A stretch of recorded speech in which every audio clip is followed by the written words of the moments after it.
brought to you by Silver Pumps. Top quality और consistent performance के लिए सिर्फ सिल्वर पंप्स नाम याद रखना। किसकी क्या चल रही है पता नहीं, मगर राजस्थान के मुख्यमंत्री भजन लाल शर्मा अपनी पूरी टीम के साथ दिल्ली में डेरा डाले हुए हैं। क्या वरिष्ठ हो क्या कनिष्ठ हो, सभी के सभी चुनाव प्रचार में लगे हुए हैं। 7-7 सभाएं, 8-8 सभाएं भजन लाल शर्मा भी दिल्ली में कर रहे हैं। हिंदुत्व की हुंकार वहां भी। राजस्थान में तो इंतजार है ही, दिल्ली में भी एकमात्र नेता है, कांग्रेस में एकमात्र नेता है जिसका इंतजार सभी प्रत्याशियों को है। कांग्रेस की तरफ से सचिन पायलट ने वहां मोर्चा संभाले हुए हैं। हालांकि सभी बड़े नेता वहां हैं, मगर स्टार प्रचारक की भूमिका में पूरी पार्टी में, पूरी कांग्रेस पार्टी में एकमात्र नेता है जो भारी भीड़ के साथ दिल्ली की गलियों में घूम रहा है सुबह से लेकर शाम तक। एक दिन मऊ रहते हैं, दूसरे दिन छत्तीसगढ़, तीसरे दिन राजस्थान, चौथे दिन दिल्ली प्रचार में। क्या ये नेता जितना पसीना बहा रहा है कांग्रेस पार्टी के लिए, कांग्रेस पार्टी इसका ख्याल करेगी? संगठन के तौर पर छत्तीसगढ़ में जितनी मेहनत है पार्टी के अंदर करंट दौड़ाने के लिए, उत्साहवर्धन के लिए, राजस्थान में भी और फिर दिल्ली की गलियों में भी, क्या सचिन पायलट कोई बड़ा असर डाल पाएंगे दिल्ली के चुनाव में? क्योंकि कहा जा रहा है कि एकमात्र नेता हैं कांग्रेस में, राष्ट्रीय नेता, जो दिल्ली की गलियों में घूम रहे हैं और हर जगह घूम घूम कर चुनाव प्रचार करने में लगे हुए हैं। अलका लांबा, जो खुद अपने आप को स्टार प्रचारक कहती हैं, उनके लिए भी चुनाव प्रचार कर रहे हैं। अब कई बार इनके समर्थक जो हैं वो आदत से मजबूर होते हैं, तो अलका लांबा के कई ट्वीट पुराने निकाल लिए। मगर मैंने कहा ना, या फिर कहते रहता हूं ना, राजनीति में गड़े मुर्दे नहीं उखाड़े जाते हैं। सचिन पायलट का ये जलवा जो दिल्ली में दिखाई दे रहा है, क्या कांग्रेस पार्टी में भी उनकी हैसियत बढ़ने वाली है? लगातार हम देख रहे हैं, और परसों की मऊ की रैली में जहां पर राहुल गांधी और राष्ट्रीय अध्यक्ष मल्लिकार्जुन खड़गे गरज रहे थे, बरस रहे थे, वहां पर स्टेज पर फ्रंट लाइन में कांग्रेस से सचिन पायलट राजस्थान के नेता के रूप में बैठे हुए थे। हालांकि दिल्ली में उनका बढ़ता हुआ कद राजस्थान में भी उनके आसपास भीड़ की संख्या में इजाफा कर रहा है। अशोक गहलोत कोशिश में लगे हुए हैं, मगर वो कोशिशें उतनी कामयाब नहीं हो पा रही है जितनी जब वो सोनिया गांधी की आंखों के तारा हुआ करते थे तब हो जाया करती थी। और कांग्रेस का नेतृत्व तो मानने लगा है कि ले देकर एक सचिन पायलट ऐसा चेहरा है जिनके चेहरे पर हम चुनाव प्रचार में जा सकते हैं। मगर फिर वही बात, क्या सचिन पायलट को उसका सिला मिलेगा भी? पता नहीं। अमूमन एक नेता जिसे काटने के लिए राजस्थान में बहुत सारे नेता लगे हुए हैं, राष्ट्रीय स्तर के नेता उन्हें राष्ट्रीय स्तर पर स्थापित करने में लगे हुए हैं, इसलिए ये बात उठनी लाजमी है। क्योंकि राजनीतिक तौर पर आज के दिन में दो ही नेता सबसे ज्यादा सक्रिय दिखाई देते हैं, भजन लाल शर्मा क्योंकि मुख्यमंत्री की हैसियत से काम कर रहे हैं, और दूसरा बिना किसी हैसियत के, खुद की हैसियत से देश भर में कांग्रेस के लिए काम कर रहे हैं, सचिन पायलट। खैर, लौटते हैं सियासत की तरफ, स्थानीय सियासत की तरफ। ये तो एक राष्ट्रीय सियासत का मसला हो गया कि राजस्थान में क्या होने वाला है। अब राजस्थान में क्या होने वाला है पता नहीं, मगर एक और नेता है जो लगातार जोधपुर, जालोर, नागौर, झोटवाड़ा विधानसभा के भी दौरे कर रही हैं, वसुंधरा राजे। वसुंधरा राजे का कोई प्लान है क्या? पता नहीं, क्योंकि कुंभ नहाने गई, वहां पर भी न्यूज एजेंसी एएनआई को वो इंटरव्यू देती हुई दिखाई नहीं। तो क्या वसुंधरा राजे बदल रही हैं? वसुंधरा राजे 26 जनवरी को झंडा फहराने बीजेपी के मुख्यालय में भी गई हैं।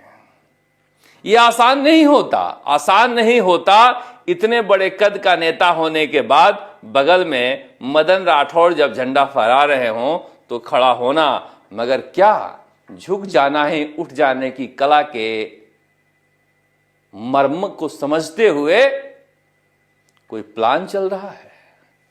मैं नहीं जानता प्लान चल रहा है या नहीं चल रहा है, मगर जिस तरह से झोटवाड़ा विधानसभा के वो नागौर से लौटते हुए दौरा कर रही थी और राज्यवर्धन सिंह राठौड़ साथ में नहीं थे, दौरा कराने वाले थे राजपाल सिंह।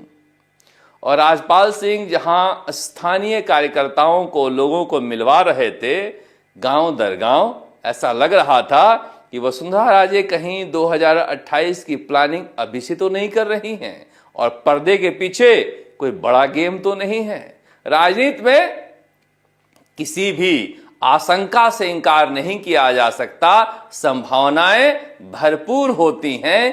किसी भी घटनाक्रम के पीछे हर वक्त खेत सब्ज रहता है, बीज कभी भी अंकुरित हो सकते हैं सियासत के मैदान में। वसुंधरा राजे ये राजपाल सिंह को देख रहे हैं, ये लगातार दौरा कराते हुए लेके आ रहे थे, तब मैं ये सोच रहा था कि ये सारे कार्यकर्ताओं के नाम है, पता नहीं है बीजेपी का तो इसमें कुछ दिखाई नहीं दे रहा है मुझे। सुंडाराम स्योराण, रामस्वरूप शेरावत, संजय चौधरी, महेंद्र यादव, संतोष चौधरी, और ये दौरा आयोजित कराते हुए ला रहे थे राजपाल सिंह, जो आपको दिखाई दे रहे हैं। बीजेपी की नेता हैं, बीजेपी के दौरे कर सकती हैं, मगर वहां पर राज्यवर्धन सिंह राठौड़ या फिर बीजेपी की टीम नहीं थी। जालौर में भी, जोधपुर में भी, नागौर में गई तो वहां पर हनुमान बेनीवाल का हिसाब चुकता करने के मूड में दिखाई दी, जब बिना कुछ बोले हुए रेवत राम डांगा के बारे में बोल रही थी कि अच्छे नेता का चुनाव किया है, आपके सुख दुख में ख्याल रखेंगे। यह भी एक सपना था वसुंधरा राजे का, जो पूरा हो गया हनुमान बेनीवाल की पार्टी की खिंवसर से बेदखली की। ये तस्वीर ऐसा आदमी आपको मिला है जो आपकी मेहनत, अपनी मेहनत से आप लोगों को मदद करने में पीछे रहेगा। बहुत बहुत धन्यवाद। मुझे बहुत सारा प्यार, काकर भाई आप लोगों का बहुत मेरा प्यार और बहुत बहुत धन्यवाद कि आप लोग आए। हनुमान बेनीवाल के जिस इलाके में जाने में सहमा करती थी, वहां पर बलाइयां ले रही हैं।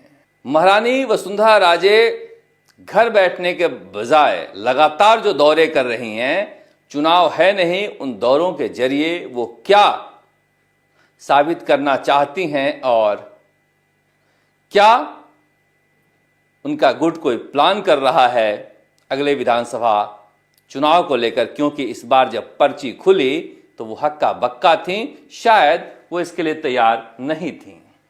ये सब सचिन पायलट के दौरे का रोड मैप है, जो दिल्ली चुनाव में सोशल मीडिया पर लोग शेयर करते हैं। मगर वसुंधरा राजे के इस प्लान को लेकर लोग अभी से चर्चा करने लगे हैं। हालांकि मैं बता दूं कि मोदी के इस युग में वसुंधरा राजे की वापसी करीब करीब नामुमकिन है। असंभव तो कह नहीं सकते, क्योंकि मैंने अभी आपसे कहा है कि राजनीति संभावनाओं का खेल है। फिर भी कोशिशें तो की जा सकती हैं। हिरण हो, नीलगाय हो, कोई मुकाबला कर सकता है टाइगर का, शेर का।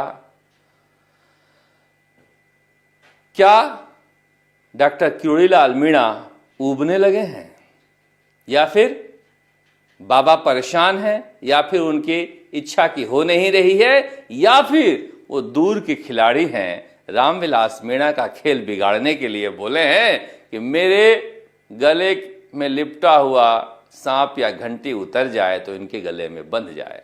क्या अगले मंत्रिमंडल के फेरबदल में डॉक्टर किरोड़ीलाल मीणा की जगह रामविलास मीणा मंत्री बन सकते हैं? ऐसा अंदेशा था डॉक्टर साहब को, जो समय रहते एक गुगली फेंके हैं, पता नहीं। मगर उनके वैराग्य के क्या मतलब है ये समझ में नहीं आ रहा है।